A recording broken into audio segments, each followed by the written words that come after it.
Hello everyone and welcome to another video of my channel. I'm really happy to have you here, and if you like this video, I would be very happy if you actually like this video, and if you have liked both my videos so far, I would suggest subscribing just so you can continue following my content. Today we are talking about Erlkönig by Schubert. The lyrics for this piece is written by a German writer who's called Goethe, and the version we're listening to, the recording, is by a singer called Michael Jackson. And no, before you ask, that's not the Michael Jackson. It is the recording I found on IMSLP that was not public domain, but like I could use this recording, and I will link this in the description, as well as the link to the sheet music. I will also link what is, in my opinion, the best version of this piece, which is the violin adaptation by Ernst. I think that's how you pronounce his name. And the version I'll be linking is by Hilary Hahn, or performed by Hilary Hahn. And for those of you who don't know, Hilary Hahn is the best violinist ever, and if you disagree, you are wrong. Let's start with this first part here. In this part, the narrator tells us that a father rides through the forest with his sick and delirious son to get to medical aid, and that's pretty much what happens in this part. There is two themes I want to point out that I find really interesting. The first one is the theme I've marked in red, and I want to call this the Erlkönig theme. And it is probably the most famous theme of this piece, and I want to say that it represents the main character, the Erlkönig.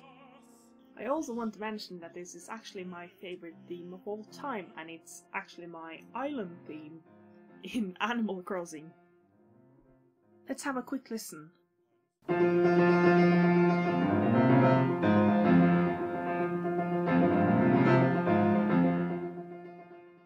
The second theme I want to point out is this blue theme, and that is what I want to call the riding theme. Can't talk, sorry. And well, this theme goes through the entire piece. For the most part, I will point out a spot where it actually merges with the red theme, and I will also explain why I think that is. Let's have a listen to that as well.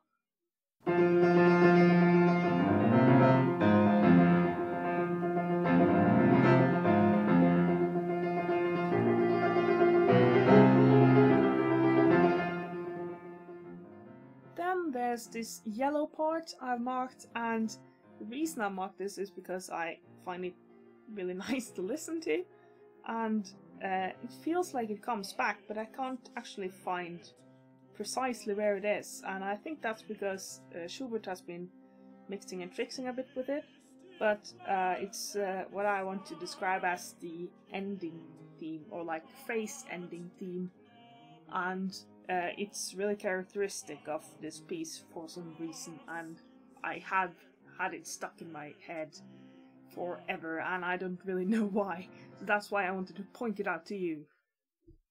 Let's listen to that as well, just so you can have it stuck in your brain as well.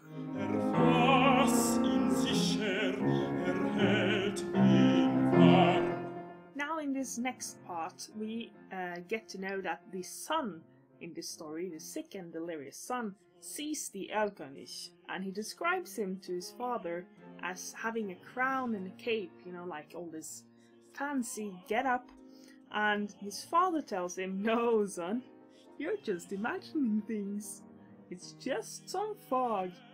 And while I think the father is right, for reasons I will explain later, it feels real to the son, right? So it's a bit dismissive. I don't know, but that's what happens in this part, at least. We can also see the red theme is used quite a lot in this part. So the Erlkönig is a really sly guy. He tries to lure the son by offering him things to play with him, and he offers the company of his daughters. I'm not sure how old this boy is, but I mean, I hope it's age appropriate. And for the first time though, we get the red theme in the vocal part, which is why I want to tie this theme in with the Erlkönig, because it's not been used in any other parts of the piece. In the vocal part, it's only been used in the piano part, and it's used a lot in the piano part, which kind of makes up the background, right? Like the surrounding of the main narrative. And here it comes in the soloist part, right? Like in the singer's part, and it's while the Erlkönig is saying something, like he's luring this kid, right? So that's why I think this specific theme is the Erlkönig theme.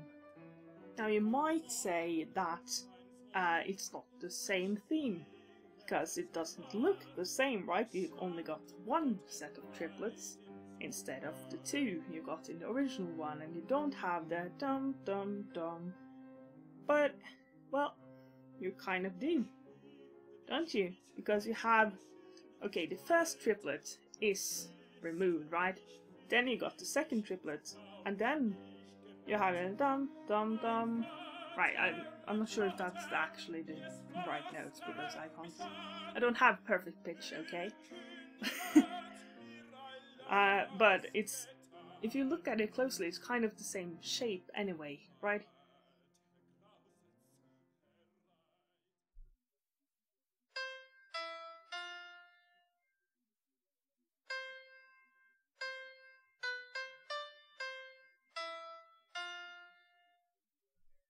In this next part, the Erlkönig continues trying to lure the sun in, and in this part, actually the riding theme, the blue theme that I mentioned earlier, mixes with the Erlkönig theme.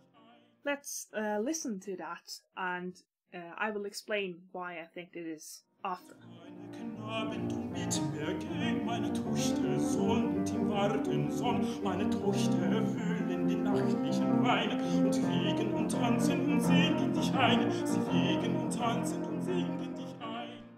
You hear that triplet, like the upwards motion, and in this case also the downwards motion of the Erlkönig theme, mixes with the riding theme, the continuous triplet pattern. And it goes throughout this whole part where the Erlkönig is trying to lure the sun in. And I think this is because the boy slips in and out of consciousness, probably. I mean, he's sick and he's probably like a bit... he's imagining things, right? He's imagining the Erlkönig being there. And he's probably getting worse. Like, his illness is probably taking him, like, there's a reason why the father is taking him to medical aid at night. So in a way, reality and his imagination kind of merges together, and in reality, his father is riding through the forest, and he hears the hooves of the horse, right, as they hit the ground. But on the other hand, he hears the Erlkönig trying to lure him in, and that's kind of why I think Schubert was clever and mixed this up in the music as well.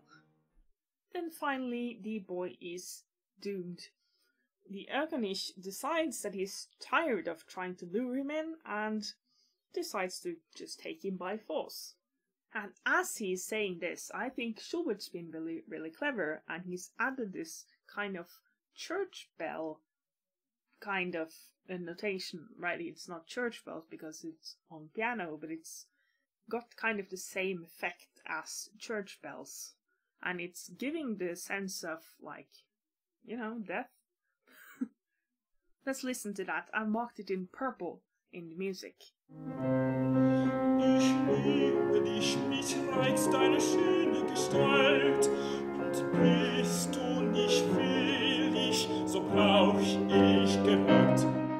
Then the last thing we hear from the father and the son and the Erlkönig is that the boy makes a last plea to his father, saying that the Erlkönig is attacking him and taking him and this prompts the father to write faster to get to medical aid because he thinks his son is really getting a lot worse, like he's imagining things and it's getting really bad.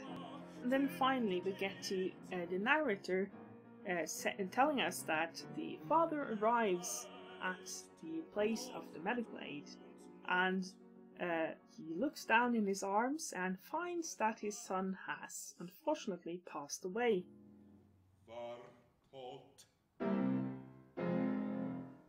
And here's the part I kind of am speculating a bit about. Maybe the Erlkönig actually represents death all along. It makes sense, right? Because the Erlkönig is trying to take the boy away, while the father is trying to keep the boy alive, right? So I think the Erlkönig trying to take the kid is actually a metaphor for death sneaking up on him from his illness. I also think the ending, like when we get to know that the kid actually has passed away, is really, really dramatic. As you can see here, he's added this fermata before he says the words "var tot," and "var tot" means was dead. So I think it's really interesting how he pauses right before these important words, and I think it's kind of a picture of how a father who has been riding as fast as he can to try and get to medical aid, how he would react, like he's pausing because he can't really believe that, oh my god, my son is actually dead. I think that makes for a nice picture, at least in my head. I don't know how you thought of this. Maybe tell me what you think this fermata means. Or don't, if you don't wanna. I really think it's nice how Schubert actually uses the pictures from the lyrics in his music, like I think it's called note painting or music paint. I'm not sure about the term for this, but it has a fancy term. I'm pretty sure I've heard this before. And I actually, if you know this term, tell me what it is, because I'm really struggling to remember right now. But in the end here, he actually stops the horse before the father looks down and finds his son dead. And I think that's just, it's a small detail, right? You could have easily continued with the horse to the end, but the horse doesn't ride when the father is discovering his son is dead, so why would he? I also just really, really like the sound of the final chord, the G minor chord, and I don't really know why. It just sounds really nice to me. Maybe because I really like the key G minor. Maybe. Or just because it's so fitting to like end it on just a chord, right? It's a minor chord, so it's a sad chord.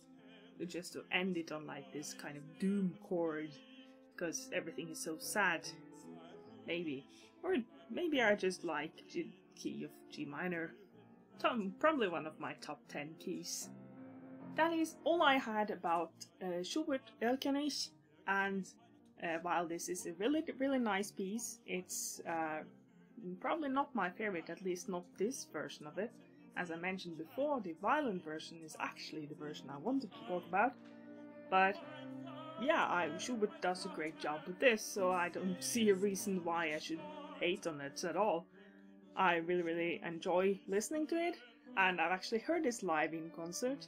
I can't remember who sang it at the time, but I remember it being a really overwhelming experience to hear. So if you do have anything else you want me to look at in a future video, there's two things you should check beforehand. Check that it is in the public domain. And this is because, well, this channel does not have a budget, and I can't afford actually purchasing the sheet music for all the pieces I want to talk about. If you find out your favorite piece is in the public domain, and the sheet music is on IMSLP, also check that there is a recording I can actually use. Then you are free to leave a comment with your favorite piece, or whichever other piece you want me to look at, and I will try to get to as many of them as I can. If you made it to the end of this video, thank you so much for watching and listening to me, and I hope you have a great day. Var tot